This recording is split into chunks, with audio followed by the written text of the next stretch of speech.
Hi guys, welcome back to another video of commerce champion. भाई और बहनों, हमारा पहला चैप्टर हो गया है खत्म और आज हम लोग शुरू करने जा रहे हैं चैप्टर नंबर 2 यानी कि फॉर्म्स ऑफ बिजनेस ऑर्गेनाइजेशन। कक्षा 11वीं टर्म 1 बिजनेस स्टडीज की वीडियो नंबर 5 आज आप और हम मिलकर करते हैं शुरुआत। तो चलिए शुरू करते हैं। अगर अब तक आप लोग मेरे टेलीग्राम चैनल को ज्वाइन नहीं कर पाए हैं तो फटाफट जाओ, डिस्क्रिप्शन में लिंक है, एक क्लिक के अंदर पूरा का पूरा सिलेबस वीडियोस आप लोगों को देखने को मिल रहे होंगे फॉर टर्म 1। तो चलिए शुरू करते हैं फॉर्म्स ऑफ बिजनेस ऑर्गेनाइजेशन। बालको, पिछली क्लास के अंदर आपने और हमने ये तो समझ लिया कि धंधा करते कैसे हैं, बिजनेस स्टार्ट कैसे करते हैं और बेसिकली बिजनेस के अंदर कौन कौन सी चीजें होती है जो कि इंपॉर्टेंट है, रिस्क क्या होता है, ऑब्जेक्टिव क्या होते हैं, किस प्रकार से सारी चीजें काम करती हैं। आज हम बात करेंगे कि हमने मन तो बना लिया कि धंधा करना है, पर उस मन को प्रैक्टिकल में कैसे लेकर आए, यानी कि बिजनेस में कितने मालिक होने चाहिए, कौन सा बिजनेस बेहतर होता है। अगर मैं अकेले धंधा चलाऊं तो ज्यादा फायदा है, 4 लोगों को लेकर चलाऊं तो ज्यादा फायदा है, 100 लोगों को लेकर चलाऊं तो ज्यादा फायदा है, या हजारों की संख्या में लोग मेरे ओनर बने, मालिक बने मेरी कंपनी के तो ज्यादा फायदा है। तो हम बात कर रहे हैं कि कितने मालिक होने चाहिए आपकी फर्म के। तो सबसे पहले हम बात करेंगे सोल प्रोप्राइटरशिप के बारे में। सोल प्रोप्राइटरशिप का मतलब क्या होता है कि जब एक ही मालिक है। इससे एक छोटा सा एग्जांपल तो आप सब समझ जाएंगे। मान लो आज शाम को मुझे इच्छा करेगी कि चलो कुछ खा के आते हैं या पेन पेपर कॉपी एक बढ़िया से लेकर आते हैं, तो आप गए, आपके मोहल्ले के अंदर आपको एक दुकान दिख रही है जहां मैगी मिलती है। वो दुकान क्या है? वो एक एग्जांपल है सोल प्रोप्राइटरशिप का। आप थोड़ा और आगे चले, वहां आपको एक स्टेशनरी की दुकान मिली जहां से आपने पेन खरीदा, वो भी क्या एग्जांपल है? वो भी आपके सोल प्रोप्राइटरशिप का एग्जांपल है। आप थोड़ा और आगे चले, एक ठेले वाला मिला जिससे आपने एक आइसक्रीम खाई, तो वो आइसक्रीम वाला भी सोल प्रोप्राइटरशिप का ही एक एग्जांपल है। तो क्या होता है सोल प्रोप्राइटरशिप और कैसे चलता है काम, ध्यान से सुनना। Sole means only one. Sole का मतलब ओनली यानी कि one, and proprietor means owner. Sole का मतलब एक और प्रोप्राइटर का मतलब owner. Therefore the business organisation which is owned, managed and controlled by a single individual. एक ऐसा धंधा जिसको चलाने का कार्य सिर्फ इकलौता एक व्यक्ति कर रहा हो, who is the recipient of all the profit. जितना भी प्रॉफिट हो सब उसका है, एंड बियर रिस्क, यानी कि जितना भी लॉस होगा वो लॉस भी उसी को संभालना है। तो एक ऐसी बिजनेस ऑर्गेनाइजेशन जहां पर धंधा चलाने वाला जो व्यक्ति है, जो मालिक है, वो सिर्फ एक होगा, सारा प्रॉफिट उस मालिक का होगा, सारा लॉस उस मालिक को ही झेलना पड़ेगा, वो कहलाता है सोल प्रोप्राइटरशिप। ठीक है, तो एक ऐसी business organisation which has only one owner, for example salon हो गया, स्टेशनरी शॉप हो गया, आपके पड़ोसी कोई और दुकान हो गई, ये सारे के सारे क्या है? सोल प्रोप्राइटरशिप है। अब यार अकेला अगर मालिक है जो कि बिजनेस को चला रहा है, ऑपरेट कर रहा है, तो इसके फायदे भी होंगे, नुकसान भी हैं। सबसे पहले हम बात करते हैं कुछ फीचर्स के बारे में, क्या क्या फीचर होते हैं, कैसा होता है इस प्रकार का धंधा। अगर मैं फीचर के बारे में बात करूं तो सबसे पहला फीचर आता है कि अगर आपको ये चीज खोलनी है, ओपन करनी है, तो आपको किसी प्रकार की ज्यादा कोई फॉर्मेलिटी करने की आवश्यकता नहीं है। फॉर्मेशन भी इसका बहुत इजी है और क्लोजर भी आपका बहुत ही ज्यादा आसान होता है। No legal formality are required to start this business, यानी कि आपकी जो किताब होगी उसके अंदर इसका मीनिंग लिखा होगा, यानी कि यहां पर हो सकता है आप लोगों को फीचर में फॉर्मेशन एंड क्लोजर लिखा हुआ दिख रहा होगा। ठीक है, इसका फॉर्मेशन और क्लोजर किस प्रकार से होगा। तो यहां पर स्टार्ट करने के लिए कोई ज्यादा बेसिक फॉर्मेलिटी नहीं चाहिए। आपको चाहते हो तो होलसेल से माल खरीद के लाओ और यहां पर दुकान खोल करके बेच दो, आपको कोई मना नहीं करेगा। ठीक है, साथ साथ में जिस दिन आपको दुकान बंद करनी है तो कोई लीगल फॉर्मेलिटी नहीं है, शटर डाउन करा, दुकान बंद हो गई, शटर डाउन करा, दुकान बंद हो गई। जिस दिन इच्छा आ रहा है, भाया थोड़ी सी बारिश आ रही है, पकोड़े खाएंगे आज, घर चल के चल, 2 बजे निकल लिए, क्या हुआ? दुकान बंद हो गई। कोई रोकने वाला नहीं, कोई टोकने वाला नहीं। अगर हम बात करें इसके अंदर लाइबिलिटी कैसी होती है, तो अब सबसे बड़ी प्रॉब्लम इसके अंदर आती है कि ये एक अनलिमिटेड लाइबिलिटी होती है। अनलिमिटेड लाइबिलिटी का मतलब क्या है? फॉर एग्जाम्पल, अगर आपके पास मान लो 60,000 है जिसको आपको देने हैं किसी बंदे को, आपकी दुकान के पास सिर्फ 40,000 रुपये पड़े, अब बाकी 20,000 रुपए का इंतजाम कहां से होगा? तो अगर आप सोल प्रोप्राइटरशिप के अंदर हो तो आप भले ही अपने घर में जाओ, अपनी घरवाली के गहने बेचो, या अपना फोन बेचो या दुनिया का कोई भी कार्य कर लो, आपको पैसे देने पड़ेंगे। यानी कि इन ऑर्डर टू पे the depth of the firm का लोन चुकाने के लिए, फर्म की जिम्मेदारी चुकाने के लिए पार्टनर को अपने पर्सनल एसेट को भी सोल्ड आउट करना पड़ सकता है। तीसरा अगर मैं बात करता हूं तो तीसरा फीचर है इसका sole risk bearer and profit recipient.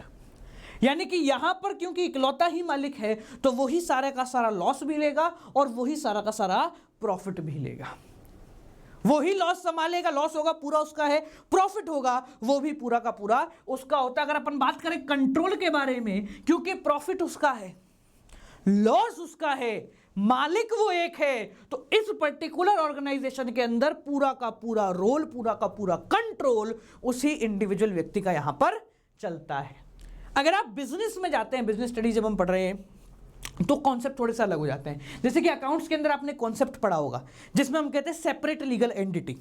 Separate legal entity का मतलब क्या होता है कि बिजनेस और फर्म ये दोनों अलग अलग हैं, ये दोनों अलग अलग हैं। But in case of sole proprietorship there is no legal, no separate existences required. यानी कि गल्ला और गल्ले वाला, गल्ला और गल्ले वाला ये दोनों एक ही हैं। गल्ले के अंदर जो पैसा पड़ा है वो सारा मेरा है और मैं ही हूं इस गल्ले का मालिक। जेठालाल ना, जेठालाल और उसकी दुकान का गल्ला, दे आर नॉट डिफरेंट, वो दोनों क्या है, सेम है, क्योंकि वो सोल प्रोप्राइटरशिप के अंदर काम कर रहा है, एक ही मालिक है, बाकी सब क्या है, नौकर हैं।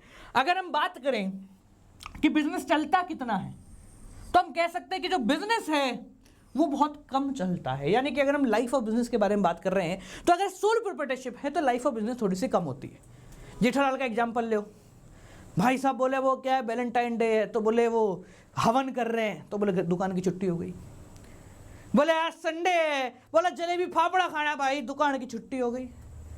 बोले आज मंडे है, बबीता जी को घुमाने ले जाना, क्या हो गया, दुकान की छुट्टी हो गई। तो बेसिकली जब सोल प्रोप्राइटरशिप होता है तो उस कंडीशन के अंदर धंधा लंबा चलने की उम्मीद थोड़ी सी यहां पर कम होती है, क्योंकि अगर कोई मर गया, आपकी तबीयत खराब हो गई, जेल चले गए, बैंक करप्ट हो गए या कुछ भी हो गए, फलाने टीम का कुछ भी हो गया, तो आपका डायरेक्ट इंपैक्ट आता है धंधे के ऊपर। यानी कि उससे जो आपका बिजनेस है वो काफी ज्यादा इंपैक्ट करता है और हर रोज किसी आप लोगों की छुट्टी आपको देखने को मिल रही होती है। आपने देखा कभी रिलायंस ऑफ है, कभी देखा है रिलायंस ऑफ है, टाटा की छुट्टी हो गई, ऐसा कभी नहीं होता, क्योंकि जिन एम्प्लॉइज की छुट्टी होती है बाकी बंदे काम कर रहे होते हैं। क्यों? क्योंकि वो सोल प्रोप्राइटरशिप नहीं है, वहां पर मालिक भी बहुत है, तो अगर एक छुट्टी पर जाएगा तो दूसरा काम करेगा। समझ में आ रही मेरी बात? चलिए अगली बात करते हैं, इसके फायदे, इसके नुकसान। ठीक है, ये हमने फीचर्स तो देख लिए, फीचर्स के जो मेन पॉइंट है वो आपके कुछ इस प्रकार से दिखते हैं। अगर हम फायदे के बारे में बात करते हैं, सबसे पहला फायदा क्विक डिसीजन मेकिंग। मेरे को लगा आज ऐसा करना चाहिए, कर डाला।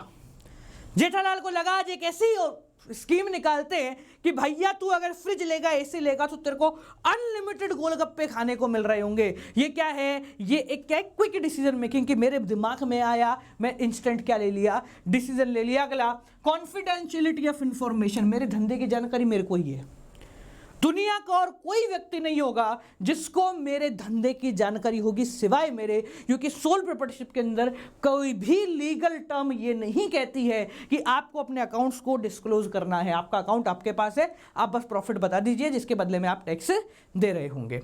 तीसरा है डायरेक्ट इंसेंटिव। इसमें थोड़ा सा फायदा होता है कि अगर मेरा दिमाग लग रहा है तो इसका सारा का सारा प्रॉफिट भी किसका होगा, मेरा होगा। अब क्योंकि डायरेक्ट इंसेंटिव है, भैया लगा और प्रॉफिट भी मेरा है, तो उसमें फायदा है। फायदा क्या है, बंदे का खुश रहेगा, बंदा बोले देख मैंने आइडिया लगाया, रिटर्न आ गया खटाक से। इसका क्या बोले, अच्छा आइडिया लगाओ, अच्छा रिटर्न, क्यों, बीच में कोई मार्जिन लेने वाला व्यक्ति नहीं होता है। चौथा आता है सेंस ऑफ अकम्प्लिशमेंट, यानी कि सेंस ऑफ सेटिस्फेक्शन। यहां पर आता है कि भाई जितनी मेहनत की है उसके हिसाब से मुझे रोटी मिल रही है। ज्यादा मेहनत करूंगा ज्यादा रोटी मिलेगी, कम मेहनत करूंगा कम मिलेगी। अगला होता है ease of formation and closure, easily बन जाता है और इजीली बंद हो जाता है। जब इच्छा करी बना लिया, जब इच्छा करी बंद कर दिया। आपने देखा होगा लॉकडाउन के अंदर, जब लॉकडाउन खुला तो भारत में करीब 6% लोग ऐसे थे जिन लोगों ने अपना धंधा बदल लिया, जिन लोगों ने अपना धंधा जो है क्लियर कट बदल लिया। दुकान वालों की मैं बात कर रहा हूँ, कोई भाई स्टेशनरी की दुकान खोल के बैठ गया, कोई किसी और चीज़ की दुकान खोल के बैठ गया, कोई कुछ और करके बैठ गया। ये क्या है, जब इच्छा करी बंद कर दी, जब इच्छा करी खोल लिया। समझ में आ गया? पर देखो हर सिक्के के दो पहलू, एक हेड एक टेल। हर डेबिट का एक क्रेडिट, कि भैया अगर डेबिट है तो क्रेडिट भी होगा, उसी प्रकार से अगर किसी चीज के फायदे आपको देखने को मिल रहे हैं तो उस चीज का नुकसान भी आपको देखने को मिल रहे होंगे। सबसे पहला नुकसान होता है लिमिटेड रिसोर्सेज। इकलौता बंदा है, कितना पैसा लगाएगा? इकलौता बंदा है, इकलौता बंदा कितना पैसा लगाएगा? इकलौता बंदा सब कुछ नहीं कर सकता है, उसके पास पैसे की कमी होगी, चाहे कितना भी बड़ा हो, कितना ही रईस हो, पैसे की कमी जरूर होती होगी। तो रिसोर्सेज क्या है? लिमिटेड है। Limited life of business concern, life of business concern बड़ी लिमिटेड होती है। आदमी मर गया, बिजनेस खत्म हो गया। जब तक आदमी जिंदा है तब तक बिजनेस चल रहा है। तीसरा है अनलिमिटेड लाइबिलिटी, की अगर कोई भी दिक्कत आती है, आपने देखा होगा कभी कभी जेठा जी को घर से पैसे निकलवाने पड़ जाते हैं, दया के पर्सनल खाते में से पैसे निकलवाने पड़ जाते हैं। क्यों? बोले जरूरत पड़ रही है तो पर्सनल चीज़ों के भी ऊपर आ जाती है बात, और हमें पर्सनल फंड को भी यूज करना पड़ जाता है इन ऑर्डर टू पे द बिजनेस लाइबिलिटी। और आखिरी होता है लिमिटेड मैनेजरियल एबिलिटी, कि हर बंदा हर काम को सक्षम तरीके से नहीं कर सकता, क्योंकि वो हर काम को करने के लिए असक्षम है, सिर्फ कुछ काम को करने के लिए वो सक्षम होता है। यानी कि every person has some sort of expertise and every person has some sort of difficulties. हर एक व्यक्ति हर काम में अच्छा नहीं होता है, कुछ ही काम में अच्छा होता है। तो इसलिए जो मैनेजरियल एफिशिएंसी है वो यहां पर कम होती नजर आती है, क्योंकि एक ही बंदा बार बार सारे काम नहीं कर सकता। जेठालाल अगर धंधा कर सकता है, बिजनेस को, कस्टमर को संभाल सकता है, तो वो पॉलिसीज नहीं बना सकता है। ठीक है, तो यहां पर लैक ऑफ मैनेजरियल एबिलिटी यहां पर हमें देखने को मिल रही होती है। समझ में आ गया बालकों? तो ये हो गया आपका सोल प्रोप्राइटरशिप की अगर एक बंदा कार्य कर रहा है तो कैसे कार्य चलता है। अगली वीडियो के अंदर हम बात करेंगे कि भैया जब कुछ लोग मिल जाते हैं, एक खानदान आ जाता है। आपने देखा होगा कुछ दुकानें होती है जहां पर तीनों चारों भाई बैठ के कार्य कर रहे हैं, ठीक है, वो वाला कौन सा कॉन्सेप्ट होता है? उसको हम कहते हैं जॉइंट हिंदू फैमिली बिजनेस या हिंदू अनडिवाइडेड फैमिली का बिजनेस हम कहते हैं। कल उसके बारे में बात करेंगे, कैसी होती है, क्या होता है, कब काम होता है, कब काम नहीं होता है। ठीक है जी। एट लास्ट अगर आप चाहते हैं कि आपकी पढ़ाई को आप एक बड़े लेवल पर लेकर जाए, उसको थोड़ा सा और बेहतर करें, और ये सारी क्लासेस आप लोग लाइव अटेंड करें by me and my whole team, जहां पर इंडिया के सबसे बड़े एजुकेटर्स आपको पढ़ा रहे होंगे, दैट टू कंप्लीटली लाइव। तो for that you need to join Unacademy plus और आइकॉनिक, जहां पर आपको देखने को मिलते हैं इंडिया के टॉप नॉच एजुकेटर, आपको मिलती है उनकी लाइव क्लासेस, आप साथ में मिलकर एक स्ट्रक्चर्ड कोर्स के थ्रू काम कर सकते हैं, लाइव टेस्ट दे सकते हैं, साथ में आपको मिलता है एक पर्सनल मेंटोर, और होते हैं आपके लाइव डाउट क्लियरिंग सेशन।